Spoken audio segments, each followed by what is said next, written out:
The TVWAN News is proudly brought to you by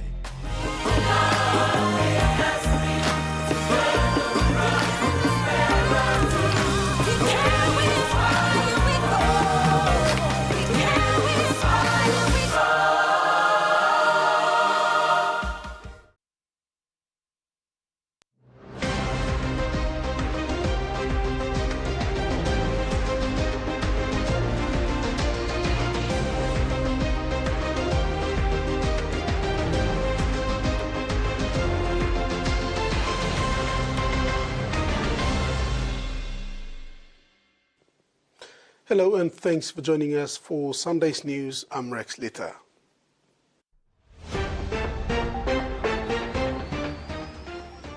In this edition, PM appeals for peace in Enga, US vessel docks in Ley, and Bali wins pro boxing debut.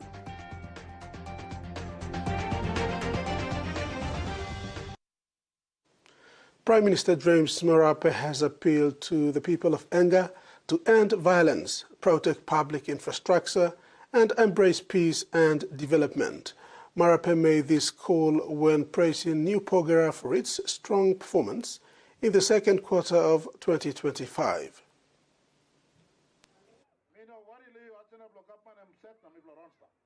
Prime Minister James Marape has acknowledged that NPL had overcome a difficult restart in December 2023 and was now achieving production targets while delivering significant economic returns to the state, shareholders, and impacted communities. However, the Prime Minister warned that law and order issues, particularly violence in parts of Enga, remain a serious threat to the province's stability and economic future. He says while we celebrate economic success, he is deeply concerned about growing violent activity and the destruction of key infrastructure.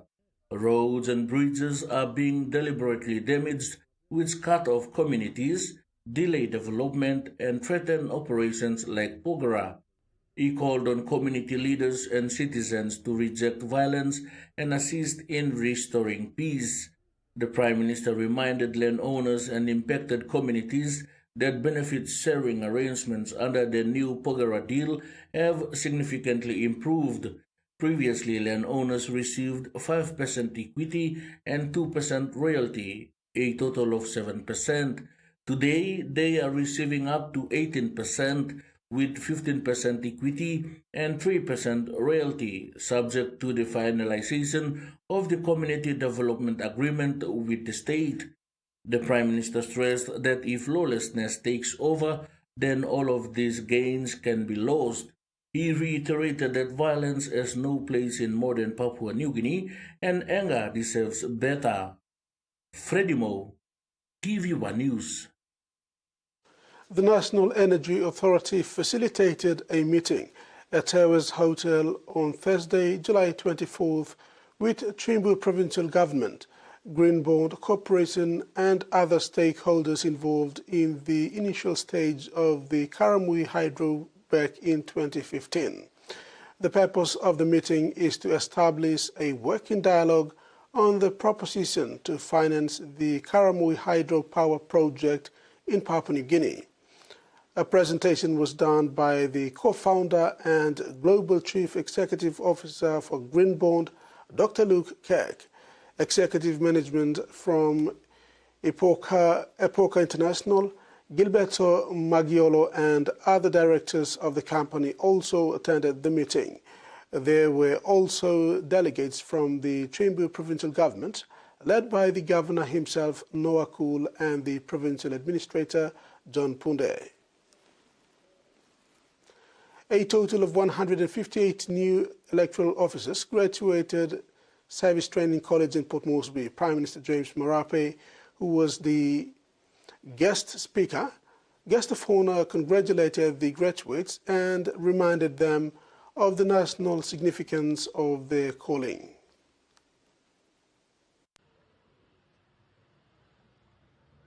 Speaking during the passing out of the 158 new correctional service officers, Prime Minister James Marape congratulated the graduates on completing their training and reminded them of the national significance of their calling. Addressing an audience that included Correctional Service Minister, the Acting Commissioner of CS, the Commander of Bomana Training College, Solomon Islands High Commissioner, and invited dignitaries, Prime Minister Marape called on the graduates to embrace their national duties with integrity and a spirit of service above self. He likened his role as Prime Minister not to that of a king or ruler, but as the number one servant of the country, welcoming the new officers into the wider family of public servants committed to nation building. I pray that through our heritage, we will pass on to our children. And I want to challenge the graduating class of 2025. You know ordinary water class. You're passing out in the year in which your country celebrates 50 years of independence. Marape emphasized the crucial role of correctional services in addressing systemic issues such as unemployment, illiteracy, and tribalism, describing the institution as a frontline agency for correcting the fault lines of our society that are turning into lawlessness. He stressed that CS must not be at the back but must come to the front. He called on the Correctional Service Department and the broader law and justice sector to reposition the institution as a positive human resource contributor to the nation's future. Take this moment as a time in which you pledge your full loyalty, first and foremost, to your country, not to your tribe, not to your province, not to your family. Take this moment to pledge your total loyalty to your country. Make a personal reset in your mind. Leviticus chapter 25, and it taught, in every 50th year of a country, the country must come to a reset. The Prime Minister also paid tribute to the officers who have served since 1975, thanking them on behalf of all past Prime Ministers and acknowledging their contribution to peace, order, and nation building.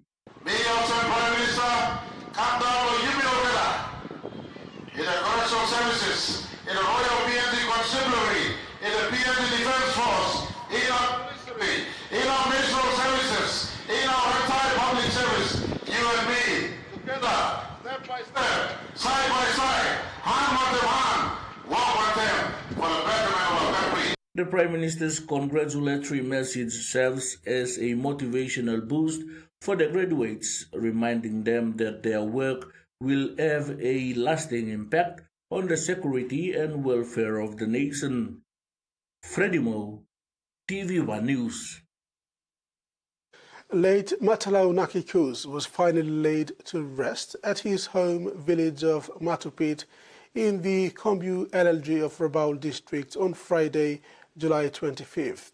Best known as a member of the famous Barike band, the late Matalo Nakuz was also acknowledged for his contributions as an educator and lawyer who served beyond his limits until his passing last Tuesday in Port Moresby after an illness.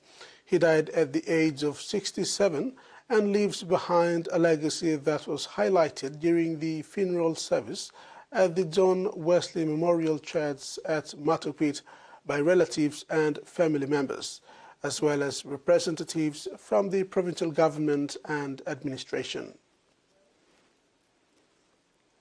You're watching TVWAN News. Stay tuned for more when we come back.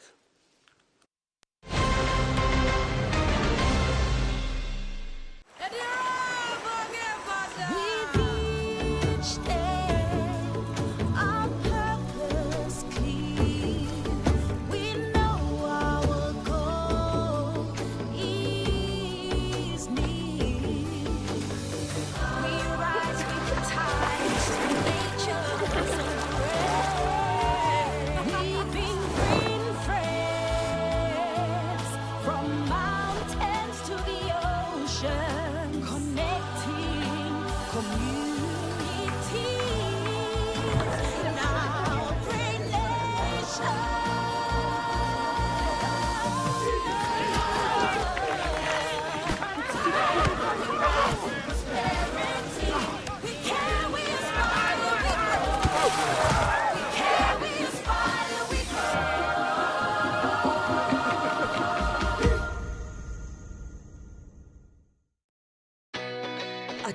champion is measured by their courage, their determination, and their passion to never give up and to always keep trying.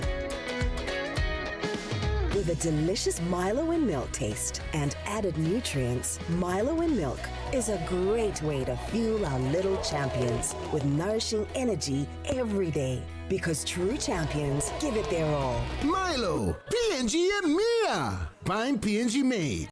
Open net.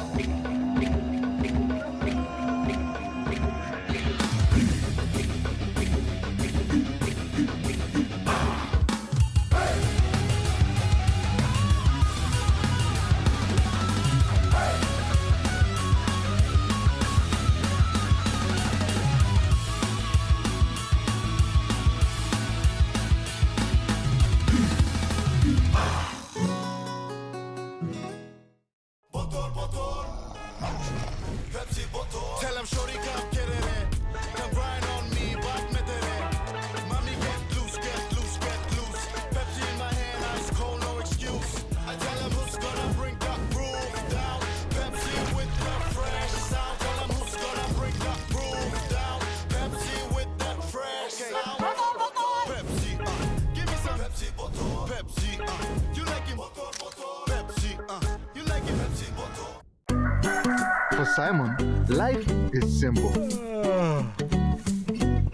Dreams seem distant, yet hope remains.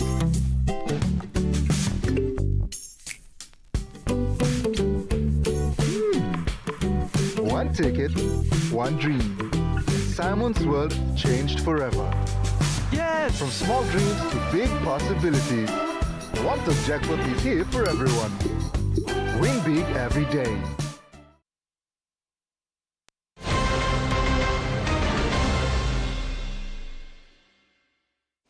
Welcome back. U.S. Navy ship, the USS Pearl Harbor, docked in Ley, Morbe Province yesterday for the 21st iteration of the Pacific Partnership series. Pacific Partnership is the largest annual multinational humanitarian assistance and disaster management preparedness mission conducted in the Indo-Pacific. Returning to Papua New Guinea last year's visit to Port Moresby and Wewak, the mission team will work to strengthen relationships and bolster host nation capacity. This is to provide humanitarian services and support efforts to prepare and respond to potential natural disasters in the Indo-Pacific region.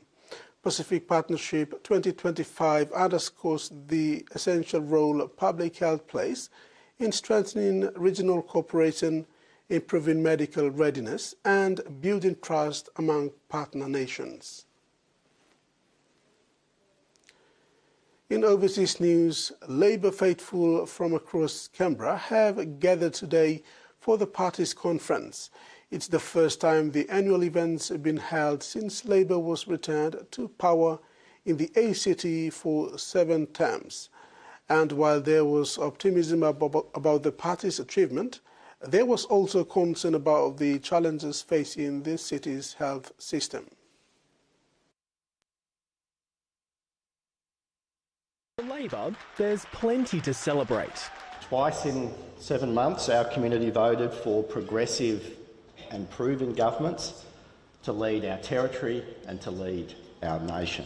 The annual conference is a chance for members and elected representatives to take stock and reflect on challenges, including increased pressure on the ACT's health system. Delegates, our public hospitals do need a further injection of federal funds to help meet this increased demand. Negotiations between the states and territories and the Commonwealth on a new 5-year national health reform agreement are ongoing, and the ACT government has made its stance clear. We're currently now in the ACT under the agreement below 35% Commonwealth funding when we're supposed to be aiming for a trajectory of 42.5% by the end of this 5-year agreement and 45% by 2035. There were promises having Labor in power at both a territory and federal level will benefit Canberrans. And the collaboration between the Albanese government and the Barr government really has seen an awful lot get done over the last 3 years. with much more to come. I'm really confident that we will have achieved substantial progress and I hope that we'll have landed an agreement by the end of the year. Labor has been in power in the ACT for almost 24 years. The next territory election isn't due for another 3 years. But this conference is a chance for the party to cement its platform, a platform they're hoping Canberrans continue to support. We know what people want us to do. We are focused on delivery. This is our moment. We're getting on with the job. Thank you very much. From historic landmarks to studios and control rooms, the public is being given access to some of Melbourne's most distinctive buildings. A series of talks and tours kicked off today as part of annual open house event.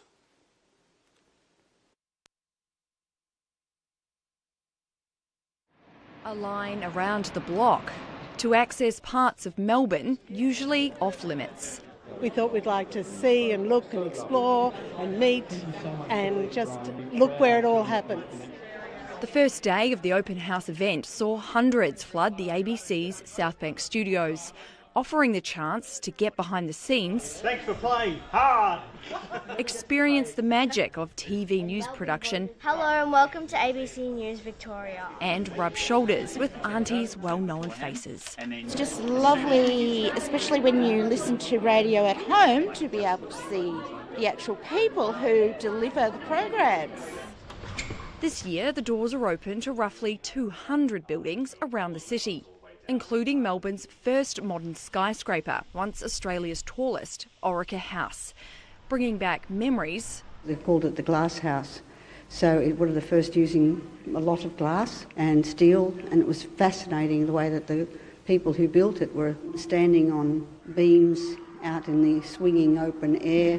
And offering a new view on an old design. I didn't like this building when it was built, but over time I've appreciated 1960s architecture. Thousands of people tried to get tickets for a rare glimpse from the other side of Melbourne's traffic, the control room, where staff monitor the city's tunnels and freeways. I've always been interested in our road network. Even since I was a kid, I've been fascinated by transport, whether it's roads, trains, trams. The team monitor about 45 kilometres of road from the Monash Freeway to the Westgate Bridge. They actually look at everything. They'll even pick looking after a stray cat on the road or even a dog walking through the tunnel. A weekend of revelations and celebrations.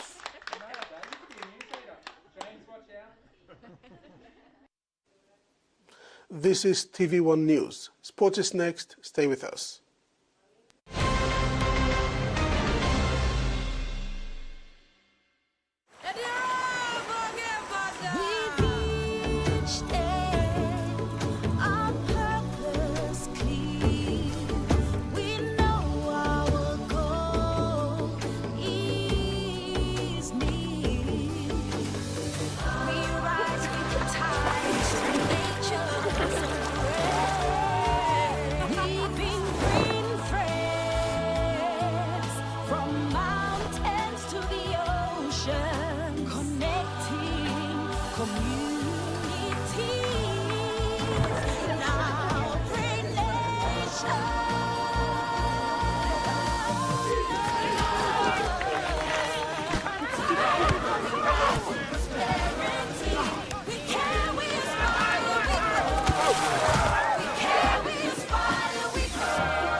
From the rich soils of the Highlands, the finest coffee has been grown by generations of Papua New Guineans. Expertly blended and roasted with over 80 years of experience, making the finest cup of Nescafe New Guinea blend.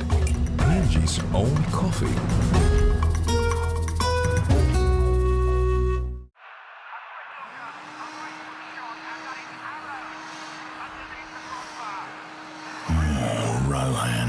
Really messing with your game.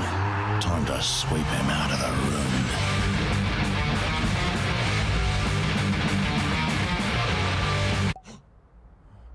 Or maybe not. Bing bang bing, ding ding dong, bang bang bang, Bing bong bing. Bum bum. How would you describe your mother? My mom is beautiful. She is strong like Superwoman. I love my mom because she always takes care of me. My mom, she's so patient and loving. I feel she's always around. Caring. She works so hard and always wants the best for me. She's soft like her love. My mom is everything, and I don't know what I'd do without her. Softland, fragrance of a mother's love.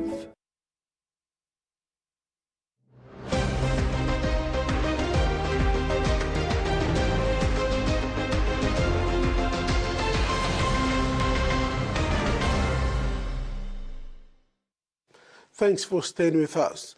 In sports, PNG National Selection Kickboxing Showdown was held successfully yesterday at the Sir John Guy's Indoor Complex in Port Moresby. The event was witnessed by kickboxing clubs from all around the country who brought in their best fighters to the tournament in the bid for selection in the national team. Kickboxing clubs throughout the country brought their best kickboxers, both men and women, to the PNG National Selection Kickboxing Showdown. The one-day event was full of action, with all fighters giving their best in 3 rounds fight.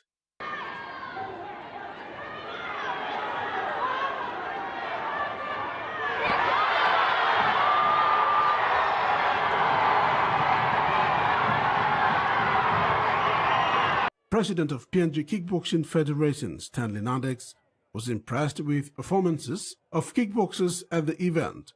Even more so, he was pleased with the support from Port Moresby residents attending the event.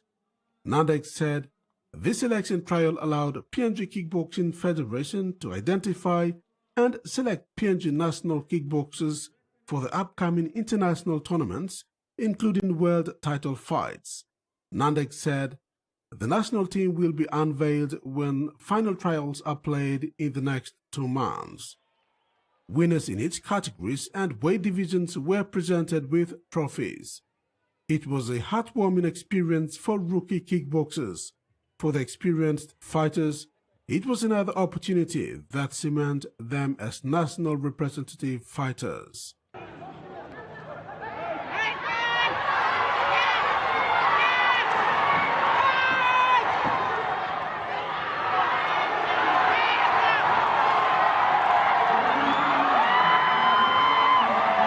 Chairman of the state negotiating team, Diari Vele, a passionate martial arts man, was given an honor to open the main events. Vele, in his remarks, stressed the importance of encouraging youths into martial arts. He said it doesn't only give them opportunity to make a good life out of it, but it can keep them fit and healthy, making reference to himself. The PNG National Selection Kickboxing Showdown was sponsored by Ultimax Security Company, and PNG Sports Foundation provided the venue.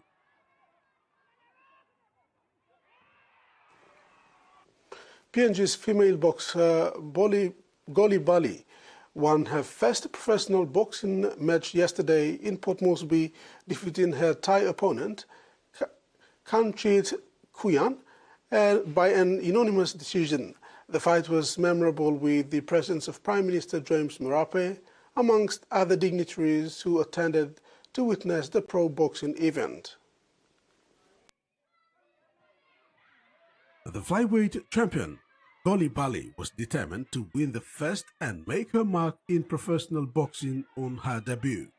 She came with support.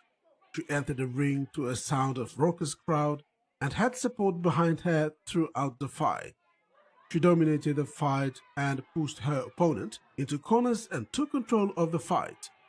The Thai opponent, Kunya, put in some counter-attacks, but Bal held her ground firm to go on to win the 4 rounds bout.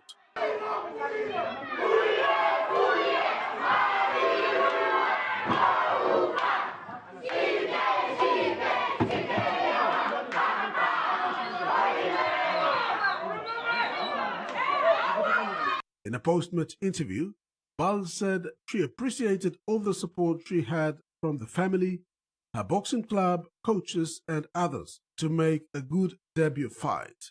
More excited. This is my first pro international bout international one-time fight. To be honest, first, but I do my very best to win against Thailand. Because I'm more happy to face more kind of games. Hopefully, we got some promo game also this next month and September. The champion boxer said she was part of the NCD boxing team that travelled over to Lae, Morobe province and participated in the national championships, but decided to take up professional fighting.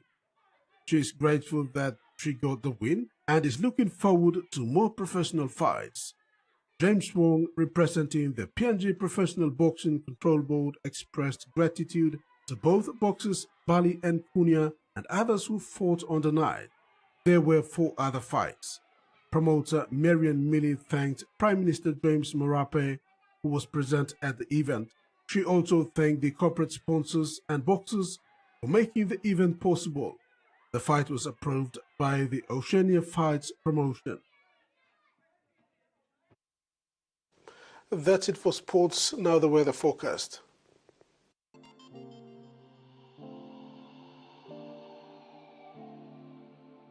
In regional forecast for the next 24 hours, southern region, scattered showers and isolated thunderstorms with areas of heavy rain and potential flooding over the region. Mamase, isolated showers and thunderstorms with areas of heavy rain and potential flooding over Morobe, Madang and East Sipi. New Guinea Islands region, isolated showers and thunderstorms with areas of heavy rain and potential flooding over West New Britain. And Highlands region, scattered showers and isolated thunderstorms with areas of heavy rain and potential flooding over Southern Highlands, Hela, Enga and Jiwaka. That ends another edition of TV1 News Tonight. Have a top week ahead. Good night.